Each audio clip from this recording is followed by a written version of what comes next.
ರಾಜ್ಯದಲ್ಲಿ ಈಗ ಬಿಸಿಲಿನ ಧಗೆ ವಿಪರೀತವಾಗಿ ಹೆಚ್ಚಳವಾಗ್ತಾ ಇದೆ. ಏಪ್ರಿಲ್ ಅಂತ್ಯ ಆದ ನಂತರ ಮೇ ತಿಂಗಳಲ್ಲಿ ವಿಪರೀತವಾಗಿ ಬಿಸಿಲಿರುತ್ತೆ ಅಂತ ನಾವೆಲ್ಲ ಲೆಕ್ಕ ಹಾಕ್ಕೊಳ್ತೀವಿ. ಆದರೆ ಏಪ್ರಿಲ್ನಲ್ಲೇ ಈಗ ಮೇ ತಿಂಗಳಲ್ಲಿ ಇರಬೇಕಾಗಿರುವಂತಹ ಎಲ್ಲ ತಾಪಮಾನ ಈಗ ಏಪ್ರಿಲ್ ತಿಂಗಳಿನಲ್ಲಿ ಆಗ್ತಾ ಇದೆ. ಇದು ಆತಂಕಕ್ಕೆ ಎಡೆ ಮಾಡಿಕೊಡ್ತಾ ಇದೆ.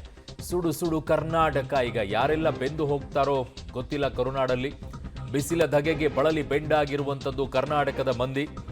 ರಣ ಬೇಸಿಗೆಗೆ ಹೈರಾಣಾಗಿ ಹೋಗಿದ್ದಾರೆ ಉತ್ತರ ಕರ್ನಾಟಕದ ಮಂದಿ.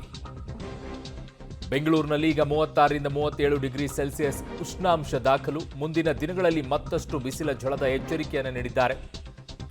ಹೀಟ್ ವೇವ್ ಬಗ್ಗೆ ಈಗ ಹವಾಮಾನ ತಜ್ಞರು ಎಚ್ಚರಿಕೆಯನ್ನ ಕೊಟ್ಟಿದ್ದಾರೆ. 46 ಡಿಗ್ರಿ 47 ಡಿಗ್ರಿಯವರೆಗೂ ಕೂಡ ಹೋಗಬಹುದು ಅನ್ನುವಂಥ ಅಂದಾಜನ ಮಾಡಿದ್ದಾರೆ ಕೆಲವು ಜಿಲ್ಲೆಗಳಲ್ಲಿ. ಸೊ ಆ ಜಿಲ್ಲೆಯ ಜನ ಮಾತ್ರ ಬಹಳ ಎಚ್ಚರಿಕೆಯನ್ನು ವಹಿಸಬೇಕು. ಅನಿವಾರ್ಯತೆ ಇದ್ದರೆ ಮಾತ್ರ ಮನೆಯಿಂದ ಆಚೆ ಬನ್ನಿ. ಸುಮ್ಮನೆ ಓಡಾಡಕ್ಕೆ ಹೋಗಬೇಡಿ. ಬಿಸಿಲು ಏನು ಮಾಡುತ್ತೆ ಬಿಡು, ಒಳ್ಳೆಯದು ಅಂತ ಹೋಗೋದಲ್ಲ. ಹುಚ್ಚುತನವನ್ನು ಮಾಡೋಕ್ಕೆ ಹೋಗಬೇಡಿ. ನಿರ್ಜಲೀಕರಣ ಆಗಿ ಹೋಗ್ಬಿಟ್ರೆ ದೇಹ ಮತ್ತೆ ಯಾವ ರೀತಿಯಾದಂಥ ಸಮಸ್ಯೆಗಳನ್ನ ಎದುರಿಸುತ್ತೆ ಅಂತ ನಿಮಗೆ ಗೊತ್ತಾಗೋದಿಲ್ಲ. ಒಂದಾದ್ಮೇಲೆ ಒಂದಾಗುತ್ತೆ ಸಮಸ್ಯೆಗಳು. ಹಾಗಾಗಿ ದಯವಿಟ್ಟು ನಿಮ್ಮ ಎಚ್ಚರಿಕೆಯಲ್ಲಿ ನೀವಿರಿ. ಅದರಲ್ಲೂ ಕೂಡ ಬಿಸಿಲು ಹೆಚ್ಚಾಗಿರುವಂಥ ಜಿಲ್ಲೆಗಳಲ್ಲಿ ಹೈದರಾಬಾದ್ ಕರ್ನಾಟಕ ಆಗಿರ್ಬೋದು, ಮುಂಬೈ ಕರ್ನಾಟಕ ಆಗಿರ್ಬೋದು, ಎಲ್ಲ ಕಡೆಯೂ ಕೂಡ ಈಗ ಆಲ್ಮೋಸ್ಟ್ ಆಲ್ ಹೆಚ್ಚಾಗ್ತಾ ಇದೆ. ಒಂದು 3-4 ಡಿಗ್ರಿ ಹೆಚ್ಚು ಕಡಿಮೆ ಆಗುತ್ತೆ. ಸ್ವಲ್ಪ ಎಚ್ಚರಿಕೆಯನ್ನು ವಹಿಸೋದು ಬಹಳ ಒಳ್ಳೆಯದು. ಹಾಗಂತೇಳ್ಬಿಟ್ಟು ಬಿಸಿಲು ಜಾಸ್ತಿ ಇದೆ, ನಾನು ಎಲ್ಲೋ ಕೆರೆಯಲ್ಲಿ ಇಳಿಯಕ್ಕೆ ಹೋಗ್ತೀನಿ ಅಂತಂದರೆ ಅದು ಹುಚ್ಚಾಟ ಮಾಡೋಕ್ಕೆ ಹೋಗಬೇಡಿ. ಯಾವುದೋ ನದಿಯಲ್ಲಿ ಇಳಿತೀನಿ ಅಂದರೆ ಅದು ಹುಚ್ಚಾಟ ಮಾಡೋಕ್ಕೆ ಹೋಗಬೇಡಿ. ಯಾಕೆ ಅಂತಂದರೆ ನಿಂತಿರುವಂಥ ನೀರು ಈಗ ಮಳೆ ಆಗಿಲ್ಲ, ಹರಿಯುವಂಥ ನದಿ ಇಲ್ಲ. ಅದಿನ್ಯಾವ ರೀತಿಯಾದಂಥ ನಿಮಗೆ ಚರ್ಮ ರೋಗಗಳನ್ನು ತಂದಿಡುತ್ತೋ ಗೊತ್ತಿಲ್ಲ. ಕೆರೆಗಳಲ್ಲಿ ಹೂಳು ತುಂಬಿರುತ್ತೆ, ಅದಕ್ಕೂ ಕೂಡ ಇಳಿಯಕ್ಕೆ ಹೋಗಬೇಡಿ ನೀರು ಕಡಿಮೆ ಇದ್ದಾಗ. ಬೆಂಗಳೂರಿನಲ್ಲಿ ಮತ್ತಷ್ಟು ಬಿಸಿಲ ತಾಪ ಈಗ ಏರಲಿದೆ. ಇನ್ನೊಂದು ವಾರದಲ್ಲಿ ಬಿಸಿಲ ಝಳ ಇನ್ನೂ ಕೂಡ ಹೆಚ್ಚಲಿದೆ ಅಂತ ಹೇಳ್ತಾ ಇದ್ದಾರೆ. ಇನ್ನೊಂದು ವಾರದಲ್ಲಿ ಬೆಂಗಳೂರಿನಲ್ಲಿ 38 ಡಿಗ್ರಿ ಸೆಲ್ಸಿಯಸ್ ಉಷ್ಣಾಂಶ ತಲುಪಿದೆ ಈಗ. ಸೊ ಇನ್ನೂ ಹೆಚ್ಚಾಗುವಂಥ ಸಾಧ್ಯತೆ ಇದೆ ಅಂತಿದ್ದಾರೆ. ಜಿಲ್ಲೆಗಳಲ್ಲಿ 40ರಿಂದ 42 ಡಿಗ್ರಿ ದಾಟುವಂತಹ ಸಾಧ್ಯತೆ ಇದೆ ಅಂತಿದ್ದಾರೆ. ಹಗಲು ಅಷ್ಟೇ ಅಲ್ಲ, ರಾತ್ರಿ ವೇಳೆಯೂ ಕೂಡ ಉಷ್ಣಾಂಶ ಹೆಚ್ಚಾಗಿದೆ. ಇದೇ ಕಾರಣಕ್ಕೆ ವಿಪರೀತವಾಗಿ ಸೆಕೆ ಹೆಚ್ಚಾಗ್ತಾ ಇದೆ, ಹ್ಯುಮಿಡಿಟಿ ಜಾಸ್ತಿ ಆಗ್ತಾ ಇದೆ. ಸೊ ಹವಾಮಾನ ತಜ್ಞ CS ಪಾಟೀಲ್ ಅವರು ಈ ಬಗ್ಗೆ ಮಾತನಾಡಿದ್ದಾರೆ. ಏನು ಹೇಳಿದ್ದಾರೆ ಅವರು ನೋಡಿಬಿಡೋಣ. ಉತ್ತರ ಒಳನಾಡಿನ ಜಿಲ್ಲೆಗಳಲ್ಲಿ ಬೀದರು, ಕಲಬುರಗಿ, ಯಾದಗಿರಿ, ರಾಯಚೂರು, ವಿಜಯಪುರ, ಬಾಗಲಕೋಟೆ, ಕೊಪ್ಪಳ, ಗದಗ ಈ ಜಿಲ್ಲೆಗಳಲ್ಲಿ ಮುಂದಿನ ಒಂದು ವಾರದವರೆಗೆ ಅಂದ್ರೆ ಏಪ್ರಿಲ್ 21ರಿಂದ ಏಪ್ರಿಲ್ 27ರವರೆಗೆ ಗರಿಷ್ಠ ಉಷ್ಣಾಂಶ ಸುಮಾರು 40ರಿಂದ 42 ಡಿಗ್ರಿ ಸೆಲ್ಸಿಯಸ್ ಇರುವ ಹೆಚ್ಚಿನ ಸಾಧ್ಯತೆಗಳದಾವು. ಬೆಳಗಾವಿ, ಧಾರವಾಡ, ಹಾವೇರಿ ಈ ಜಿಲ್ಲೆಗಳಲ್ಲಿ ಗರಿಷ್ಠ ಉಷ್ಣಾಂಶ 36ರಿಂದ 38 ಡಿಗ್ರಿ ಸೆಲ್ಸಿಯಸ್ ಹೋಗುವ ಸಾಧ್ಯತೆಗಳದಾವು. ಮತ್ತು ದಾವಣಗೆರೆ, ಚಿತ್ರದುರ್ಗ,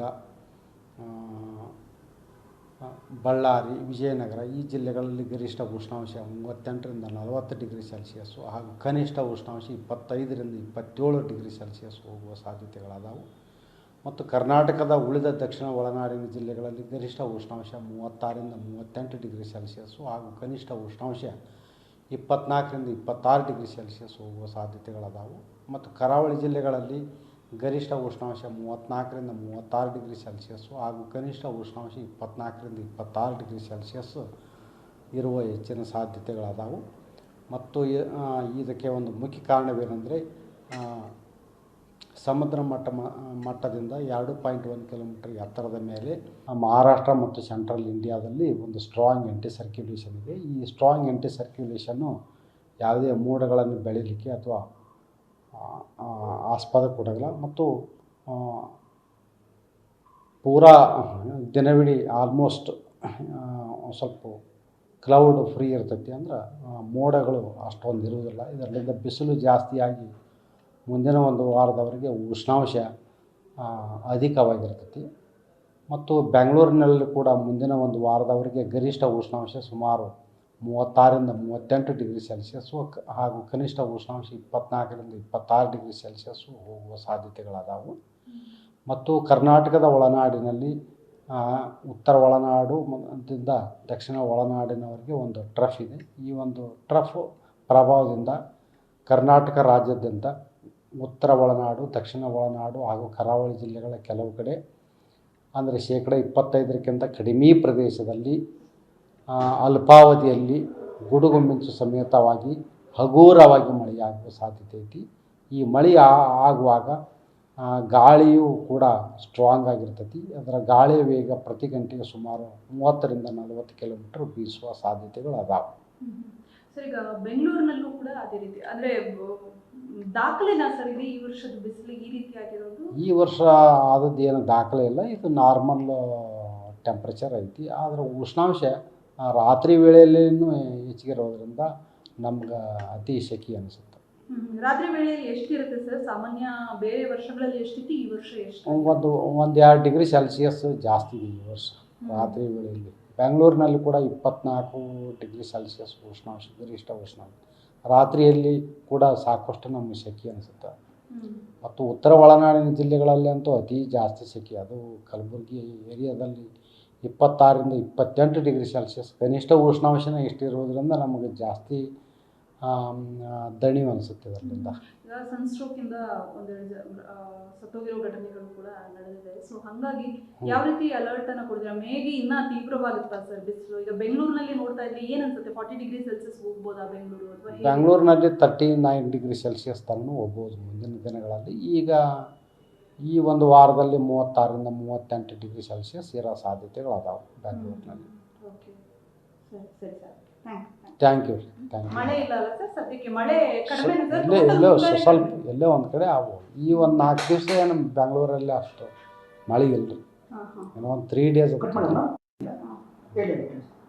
ಮಳೆ ಅದ